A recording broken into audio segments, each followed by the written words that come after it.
What is going on, guys? Welcome back to Game 2 of my Top 16 match versus Lega.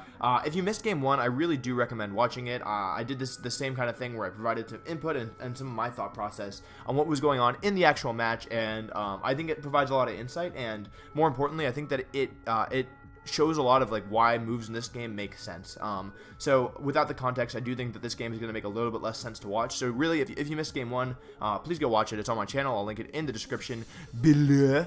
And other than that, let's just get right into it. So a little bit of context for this. I'm just going to be going through turn by turn and analyzing why I did what I did. And this is a match that wasn't commentated, so my idea is that most of you haven't already seen this match, so I hope it's interesting.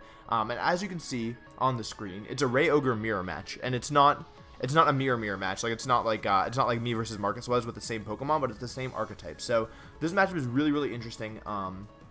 At Game 1, Lega brought Thundurus and Thundurus Kyogre lead with Rayquaza, Ferrothorn in the back.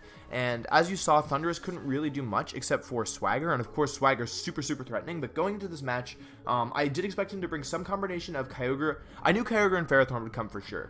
And I imagined Rayquaza would come because if Rayquaza gets going, it's super threatening. It also so if you assume Kyogre and Ferrothorn are coming, then the other Pokemon that could come are Landorus, Kangaskhan, Rayquaza, and Thundurus. And as you saw Game 1, Thundurus probably wasn't going to, Thundurus didn't do that much, so I didn't expect it Game 2. And also, Kangaskhan and Landorus are both a little bit weak to Hitmontop, as is Ferrothorn. So I figured that the three Pokemon Lega would bring for sure were Kyogre, Rayquaza, and Ferrothorn, though I wasn't sure in what order. And so with that in mind, I don't actually think I switched up anything from what I did Game 1. So just go ahead and jump ahead here. So as you can see, Lega sends out Ferrothorn and Kyogre, and I go ahead and send out Rayquaza, Raichu, and we'll pause. We'll give you a prettier picture. There we go. So yes, let's take a look at the situation, and this is why I said you should probably watch Game 1. We can go ahead and just skip through the primal animation because you can actually see the proper Kyogre. There we go. Okay, cool. So what's going on here? What is the situation? Raichu offers Fake Out Pressure. Rayquaza has the threat of Swords Dance, but as you saw last game, turn 1, right? Turn 1, it was Kyogre and Thundurus, and I just went Fake Out and Dragon Ascent, and as we saw, my Mega Evolved Dragon Ascent did, I want to say at least 85%. It put that Kyogre in red HP, and Kyogre's a super important Pokemon on Lega's team, so he has to be afraid of that.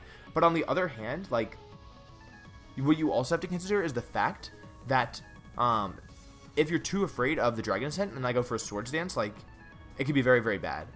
So in this situation, I have Rayquaza, Raichu, and Lega has Ferrothorn, Kyogre, and nothing really threatens the Ferrothorn at the moment. So Ferrothorn is looking pretty good, but on the one hand, Ferrothorn looks really strong. On the other hand, Ferrothorn can't really exerts offensive pressure. It can do a lot with Gyro Ball. It can do a lot with Power Whip, and it also can place a Leech Seed, which is especially on Rayquaza, that'd be super annoying. But it can't get rid of anything in one shot. Kyogre's Ice Beam will do a lot of damage, but that's not the case for anything that Ferrothorn has. Though Ferrothorn also will stick around longer. So in this situation, what do you think I should do, and what do you think Lega should do? What do you think is the optimal move? Actually think about that. What would you do if you were me, and what would you do if you were Lega? I think that's actually interesting. See, because this is a situation. So really quick before, I'm sorry, I know this video is not going to take 10 years, but this is a situation in which looking back, I don't know why I made how I made the play I did. So spoilers. Yeah, let's go ahead and jump a little bit ahead here. This is turn 1, and it looks like boop. Let's go ahead and see what happens. So Lega switches out Kyogre, and this is actually super clever on his part, because the rain is off the field, doesn't matter at all actually, and he sends in Landorus. So Lega switched it up, and he realized, hey, Thundurus didn't really do that much for me this game, I'm going to bring Landorus, and that's so clever because it weakens my Rayquaza's physical attack, and allowing Lega's Pokemon to stay on the field longer is really important, especially Pokemon like Kyogre, because if Kyogre can stick around for just a little longer, it has it's huge offensive presence, so I don't know, it's super threatening. So I do Mega Evolve my Ray, and I go for a Fake Out into the Ferrothorn, picking up that Iron Barb's damage, but for Raichu, that's actually a plus, and I go for Swords Dance. Boop! Swords Dance, very nice. Yeah, so Rayquaza goes to +2 attack, and Ferrothorn flinches. What's going on? Oh yeah, and Ferrothorn is leftovers. I don't know if we revealed that. Sorry, sorry guys. I'm just chilling. Okay, turns over. That's very good, right? That's very good.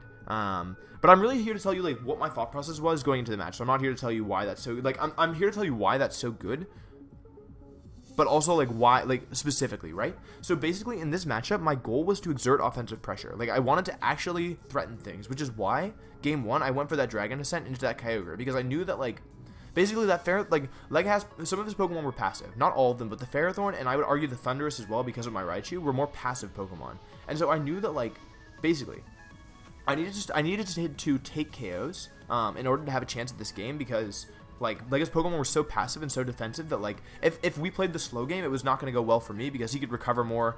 He I didn't have a really good way of getting his Kyogre off the field, but he had his Rayquaza. I mean, I had Rayquaza as well, but he had Ferrothorn, which is a big difference because even Rayquaza doesn't like to switch into Water Spout, especially if it hasn't Mega Evolved. But Ferrothorn doesn't mind, especially if it has Leech Seed. So like I knew that if we sat around for too long, like even though I normally like to like play a slower game, I knew that I wanted to get things off the field and also just to limit Lega's switching options because like for example, once I could take one KO. If it, like let's just say at this point like if I get one KO this turn, I have a +1 Rayquaza that like can't really be KO'd most likely from anything, and that's so important because now I can start picking up KOs because his switching potential is so limited. So with that in mind, let's see what I do. Boop. I feel like this is a good place to start. Yeah. So there we go. Lega's thinking about his move. He knows that it's like very precarious, and also let's things important to note that Lega I believe is Life Orb Landorus, so he does have the option of protecting it. I didn't know how much my Dragon Ascent would do versus Landorus or Ferrothorn. Like I wasn't sure. So just to be safe, I didn't go for a Volt Switch because I'm not entirely sure about that one, but I think I just didn't want to take a chance. And I do just go for a Dragon Ascent into Landorus, which is gonna do a lot of damage. Knowing that it was Life Orb was really important. Like though if it had been Sash, it could have been bad, but that's okay. So I do pick up the KO there, and I will like it's not the best situation in the world because. Actually, it's pretty nice, to be honest. Like, I get the KO, and he goes for a Leech Seed, and I'm not entirely sure what he was predicting here. Maybe he predicted Rayquaza to protect, but he gives the Leech Seed onto Hitmontop, which is, like, so okay by me, because even though I will be taking a little bit of damage, my Rayquaza still has its Focus Sash intact, and it's a +1 attack, which is, like, pretty nice. So Lega goes ahead and deliberates here, and let's go ahead and see what it sends in. It's Kyogre again. It's cool. So, this situation is looking pretty nice for me, because, like... So this is why I think thinking ahead is so important, right? Because in the position that I'm in right now, I know why I've Hitmontop in. Okay, cool. So why did I switch Raichu into Hitmontop instead of going for Volt Switch and be like reading a potential switch, right? You might be wondering that because let's say Ferrothorn protected itself and Landorus went down. Then I have Raichu Kyogre on the field, right? I have Raichu Kyogre, and even though like it's kind of a similar situation, I'm not threatening Fake Out and I'm not threatening Faint, so my options are like way more limited. So basically, what I that's what I'm talking about. Like something happened during Worlds, like I focused, I like went into like a different, like a better level of playing than I normally do. So like this is like I'm watching this game and I'm thinking like how, like why did I do that? And then I realized like wow, that was actually like. That's actually pretty cool that I thought of that. Like I'm not sitting here like on an ego trip, but like it's just like it's cool to think that like. Because my instinct is always to Volt Switch, right? If, like, unless you need your Intimidate out, and unless there's some reason not to, you should always be Volt Switching. But I think that switch was actually really clever. Yes. Okay, so now what's the situation? We have Hitmontop and Rayquaza, and I got a little bit scared because I kind of forgot how much I did Game 1 with Dragon Ascent. Like, I kind of doubted myself a little bit, and I was like, what if +1 doesn't KO? So, that was a mistake on my part. I definitely think I could have done something different. But this turn, I just said, okay, like, what am I going to do? And the answer is, the thing that's cool about this position is I can go Fake Out Dragon Ascent or I can go Faint Dragon Ascent, and they're both really solid options, and Lega kind of has to play a mind game, whereas both are kind of safe for me, you know? Either way, I'm in a pretty good position, because I can Fake Out one, Dragon Ascent the other, or I can Faint Dragon Ascent the same one. Yes. And that'll just put me in a really favorable position overall. So, with that in mind, Kyogre does go for the Protect. So I think Lega was trying to, I don't know exactly, maybe he might not have even known about Faint, to be honest. I think that's like a very real situation. Oh, by the way, actually I'll tell you at the end of this turn. Okay, never mind. Hitmontop goes for Fake Out into Ferrothorn, which is funny because like people don't Fake Out Ferrothorn very much, but so far I Fake Outed 2 Pokemon and they were both Ferrothorn. Ferrothorn does recover a little here, getting that leftovers, and this is also like worth noting. And as you can see, I've been choosing my moves fairly quickly, so I'm not really playing the timer at this point. Okay, wait, timeout. Hitmontop took like a third of his HP. And it's only from Fake Out and Leech Seed, so I just thought that was funny. Like, he hasn't been hit by an attack. So, like, the eject button, that's what it was. The eject button is still intact, but Hitmontop is, like, a third of its HP gone, so I thought that was funny. Yeah, that last turn, I definitely could have gone for Faint Dragon Ascent, but I was a little scared initially, but Yeah, I don't know. I just like I thought Fake Out and Dragon Ascent was definitely safe. I didn't know what he had in back, but like thinking back on it, like I guess I could have been covering for a potential Thunder switch in, which is it's just unlikely, honestly. So I think like in hindsight, maybe Faint Dragon Ascent would have been better, but it didn't really cost me that much. Like I still think Fake Out Dragon Ascent was a safe play. I just think Faint Dragon Ascent would have been better. Yes. And now we're in a situation where, like, I didn't watch this game before I recorded, so that's why some of these things are a little confusing to me. Not much. Like, obviously I know what I was thinking for the most part. But basically, like, now we're in a situation where if Lega gets a double protect, does he win this one, you know? Like, or does he like get in like a lot of board positioning? So I think that's like a question that's worth asking. Because I think the obvious play here is either okay, so what I would do right now if I was playing this game, let's give you the full screen. Never mind. What I would do right now if I was playing this game is I would go Faint Dragon Ascent into the Kyogre, because I don't want to risk anything. I don't want to risk switching to Ray. I don't want to risk Ferrothorn doing a lot of damage. I'm already at -1 defense, so like that's pretty notable. And yeah, I would go Faint Dragon Ascent. But what if Past Wolf wanted to risk it? Like, what if I could also go Hitmontop into Raichu and Dragon Ascent? And I think that's also a phenomenal play. Or sorry, I think that's also a safe play. So I'm wondering what Past Wolf did. So, all right, Past Wolf, what did you do? And I that's what I'm deliberating probably. Like, am I gonna go for Faint, or am I just gonna hope that he misses? No, Wolf, no. Okay, if you're watching this one, I think I should have gone for Faint Dragon Ascent. I think that would have been way safer. Though this isn't that bad. Maybe it actually is good. Oh, we didn't even go for it. I'm gonna pause this. You can watch Rayquaza spiral. Yeah, I'm thinking about that one, because even if that didn't work out. Like, okay, let's say he went for the double protect and got it. I could just go Fake Out into Ferrothorn and Dragon Ascent the next turn. He brings in Ray. I guess it's not that great. I guess Faint would have been safer, but I guess I think I was in a favorable position, so I was willing to risk, like, so basically if he goes for the double protect and get it, it gives him a better chance of getting back into the game. But if he goes for the double protect and fails, or like if he doesn't protect, then I'm in a much better board position for the next turn. And now I'm like, so my positioning this turn is like significantly better than it was the turn before, which is nice, to be honest. Like, I like that. And so, like, because of that, I think Raichu was like, if this turn goes well for me, I'll probably end up winning, or like I'll be in a much better position, and if it goes wrong, I'm not out of it. So I think that was that mentality. So Rayquaza flies up into the sky. It says, I don't have any wings, but I can still fly. And you know what? That's awesome, dude. Like, if you're a snake and you want to be airborne, like, I'm not gonna stop you, honestly. Like, especially if you're on my team. You know, if you want to fly and you're a green snake and like whatever, dude, just do you. And now like it does prioritize, I think, the Ferrothorn. Yeah, I'm sorry. I thought like it does prioritize the Rayquaza, and as you can see, that does do a lot of damage, like a lot of damage. Let's go ahead and switch in. He has Rayquaza as his last mon. Oh, there we go. So let's think about this one, because I think what's important to note is, like, yes, like if you're watching this, don't turn me off. Like, don't just be like, okay, Wolf's gonna win and turn off the video, because I think what's important to note is that if you play Pokemon, have you been in a situation where like you are like doing so well, you're up 4-2, and then like you lose? Because I've done that. Like, I've done that. I know other players have done that. What does this little box mean? Play on TV? I don't have a TV. What do I do with this? What does this box do? I've never seen this before. Is this new? Sorry. More importantly, sometimes like you're in a favorable position, but like look at Lega's Pokemon, right? He has Rayquaza and Ferrothorn, and my Pokemon are damaged Hitmontop, Raichu, and Kyogre. So basically, I need to be super careful about how I'm gonna get rid of this Ferrothorn, because if I let his Ferrothorn, if he gets like Ferrothorn versus like, I don't know, Raichu, Kyogre, and he has Leech Seed, and like my Raichu has too much HP, so I can't Endeavor, like that kind of thing, like, I don't know, he could still win this one. So I think it's super important to think about what is the optimal play here, and like how am I gonna win from here. So what are the significant factors here? Right now we have Ferrothorn at -1 attack, we have Rayquaza at neutral, and we have Raichu who can Fake Out, and we have Rayquaza who's at +1 attack. And I think those are the significant factors at the moment. So with that in mind, what is the optimal play here?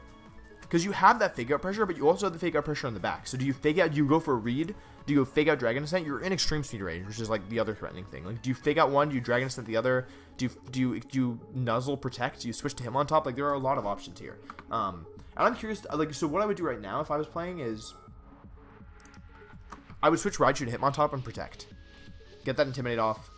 Potentially eat, I don't know, like a gyro, a Power Whip or something, and get like a Eject button. But either way, I'm having Fake Out again next turn and reading the Protect. Oh my goodness! Oh my goodness! This is genuine. I didn't watch this before I recorded. Why did I do that? Oh, that was so good. Oh my goodness, that was so good. What the heck? Okay, pause. Oh, I'll let you watch the turn. Okay, you can watch the turn, guys. Just because I like you. That was so good. Okay. Oh my goodness. Okay. So, oh my gosh, that's so cool. That's so cool. I can't believe that. Sorry, I'm like actually geeking out. That's so cool. Okay, do you know why that's so cool? Because you look at the field and you say, okay, Wolf's got a +1 Rayquaza, it's threatening everything, right? That's pretty cool. But I was thinking about where I had to go to win the game. And that's why that's so cool to me, because I didn't need +1 Rayquaza to get rid of his Rayquaza. Because I imagine that I took the full time to send him my Kyogre here. Because I have Kyogre in the back. So all I need to get rid of that Rayquaza is to break its Focus Sash and to find a way for my Kyogre to use Ice Beam on that Rayquaza in the rain. And I still have my Rayquaza in back. I didn't even risk anything. Because if he'd protected, I had Fake Out turn 2 from Hitmontop. And I could just Fake Out Nuzzle. Dude, that's so deep. I didn't even think about that. Oh my goodness. Okay, so Raichu gets the Nuzzle off onto the Rayquaza. So it doesn't matter. It doesn't, like, I don't have to play mind games. I don't have to take guesses. Like, it was so safe. The only way it would have gone bad is if he'd protected Rayquaza and Gyro Ball with Hitmontop, but it's still, even in that case, if he protects Rayquaza and activates eject button on my Hitmontop on the switch in, I still have Hitmontop in back, -1 Rayquaza, Raichu, with enough HP to take an extreme speed for sure, maybe even a crit extreme speed, and Kyogre, and Rayquaza can't protect again. So it's like the same situation. It was so safe. And he goes for Leech Seed onto Raichu, which is probably a good move. I don't really know. Wow. And 6 minutes left on the timer. And at this point, I'm definitely like aware of the timer. I know that I'm up in Mons, and I know that Ferrothorn takes forever to actually win, but I don't think I need it because, as you can see, Raichu has 106 HP left. And I have double Fake Out, so once I get rid of this Rayquaza, I can just Fake Out Swords Dance and then win. So I don't think the timer actually matters here. And I probably like taking a long time to make sure I don't make a mistake. So I don't think I need to give you any more context on this turn. I think oh my gosh, that was so cool. This isn't me gloating. I'm sorry, I know this probably doesn't sound very good. Like, I'm just like genuinely surprised. Like, I'm impressed by that play because right now I wouldn't have made that. I told you what I would have done. Like, I actually would have like probably protected Rayquaza and switched in Hitmontop for Raichu. And that wouldn't have been as good. Because then I would have had to play stupid Fake Out Faint Mind Games, and that would have been bad. And I could have lost. But that play was so much safer. So Kyogre does go for the Protect here, scouting out the Rayquaza's Protect. But he doesn't go for a Protect. And Raichu goes for a Volt Switch, not for the damage, just to get Hitmontop back and then to reset the Fake Out engine, because even if Hitmontop goes down, I do get Fake Out next turn, which is really good. Let's go ahead and skip some time here. Boop. Skip some time. Boop. Hitmontop comes back in here, getting another Intimidate off. So how many Intimidates are we up to? 3 on Ferrothorn and 2 on Rayquaza, and Rayquaza's paralyzed and at -2. And yeah, Hitmontop's at Ferrothorn's at -3. Paralysis there. I don't know if it's likely that he went for a Dragon Ascent into Raichu. He could have for sure, but I just don't personally believe it's very likely. Yes. And that's that. So Hitmontop is back on the field, and he didn't protect, so he can protect himself from the Fake Out. But keep in mind that Ice Beam, like, all I need is one Ice Beam, and that Rayquaza is going down. So I do go for the feint here. Oh, that's clever. Okay, yeah. So I go for the feint because I don't need to risk it. And that was probably an extreme speed, unfortunately. So that would have taken him out my Hitmontop, but it doesn't matter because okay, worst case scenario is, let's think. Worst case scenario is extreme speed takes out Hitmontop, he crits Power Whip and KOs Kyogre, but then I get Raichu Rayquaza in and Fake Out Swords Dance and then win the game from there. But Power Whip does not crit, and it's not looking good for Lega because he's down 1-4, which is really bad, especially because I have Endeavor and Dragon Ascent in the back. And let's see what he does. He forfeits. Yeah, so good game to Lega. Like, it was a cool set.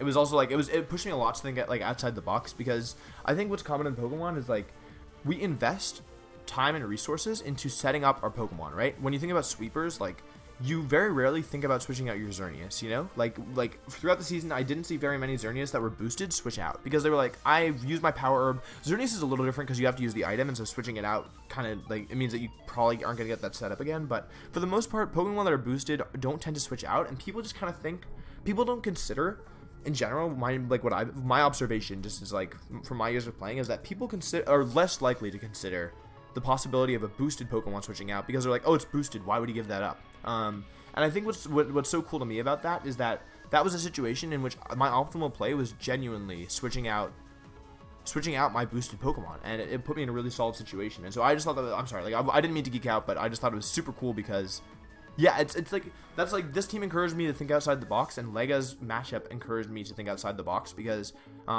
you know, like, it's Pokemon, and there's not, like, with Pokemon, there's not, like, a set. People talk about flowcharts, and I think flowcharts are applicable sometimes, especially in, like, turn ones, like, your optimal play, you can figure that out in advance, but, there's not really, like, it's not, Pokemon isn't formulaic, because, like, a lot of the game depends on what your opponent does, and you can't know that until, like, you just can't, by definition, know that. So, like, I think being able to come up with optimal solutions to kind of creative problems is really cool, and that's why I was, like, so cool, like, impressed by that. And, like, also, I don't want to look at this dark screen, we can look at a light screen. Also, I have one more thing I want to say. What's cool about this, and I mentioned this a little earlier, is that, like, I feel like there was a point at Worlds where I felt like I just went into, like, a more focused mode. Like, I was just, like, very, very, very focused. Like, it was, like, 2 p.m., and then I looked down, and it was 9 p.m., it was, like, 9:30, and I hadn't eaten, and I was really hungry before top 4. I don't, the times might be wrong, I don't remember, but it was, like, a long time, and I just didn't notice, like, that the time had passed, because I was so focused. And so it's cool for me, because I don't remember the specifics of a lot of my matches. I just, like, kind of was focused, and, like, went into it, and, I don't know, like, so I don't remember, like, a lot of what happened, so it's cool to see kind of, like, when I was in this, like, more focused state, that I was able to make plays like that. But yeah, I've gone on for long enough. I hope this video isn't too long, I can't tell right now, but thank you guys so much for watching. I really do hope you learned something from this, because I do think that it has the potential to be pretty informative. I am kind of thinking about doing this with my other matches, even the ones that were streamed, just so you guys can, like, know what was going through my head, because I watched all the commentary back, and they provided really good commentary, but they weren't always, like, super, like, it's hard to know what someone's thinking if you're not playing the match. So I feel like even though the commentary is, like, amazing and, like, super exciting, and they do a great job, I also feel like there is some value to be gained from, like, hearing what I was thinking as a player in those situations. And, like, after watching this, you can tell me if you agree in the comments. But yeah, that's kind of the plan right now. I'm pretty busy at the moment. I may have put off some of my homework longer than I should, but it's done now, and I did a good job, so it's fine. But yes, this weekend I should have more time to record and stuff, and that's all irrelevant. Thank you guys so much for watching. I really do hope you enjoyed this. I hope you thought this was informative. If you enjoyed this kind of content, please make sure to leave a thumbs up and subscribe. That'd be dope. And other than that, I guess I will see you guys next time. Thank you for watching.